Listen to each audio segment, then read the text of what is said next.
એ અમે તમને બતાવીએ છીએ. આ બાપા જ્યારે અહીંયા જયપાલભાઈના ઘરે એટલે કે એમના સ્વર્ગસ્થ પિતા શ્રી બટુકભાઈ જ્યારે હયાત હતા અને એમના માતૃશ્રી ત્યારે બાપા અહીંયા પધારેલા અને આ ફોટો છે બગદાણાનો જેમાં લખેલું છે તમે વાંચી શકો છો કે સંત શ્રી જય બજરંગદાસ બાપુ મુકામ બગદાણા જિલ્લો ભાવનગર રાજકોટમાં આવેલ શ્રી બટુકભાઈ હેરમા પાનવાડાને ત્યાં આવ્યા તે તારીખ પણ લખેલી છે.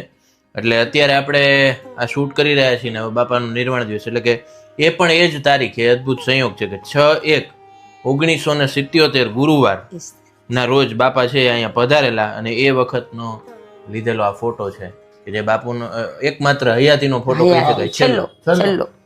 વાહ, ખૂબ સરસ.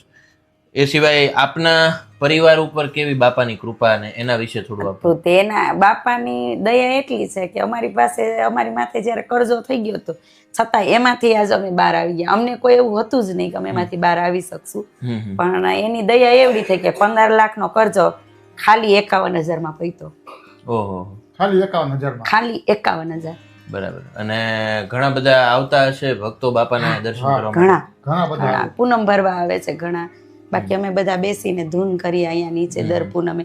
પણ અત્યાર સુધીમાં ક્યારેય પ્રસાદી ખૂટી કે ક્યારે કોઈ એવું બનાવ બન્યો એવું બન્યું નથી આટલા વર્ષની અંદર.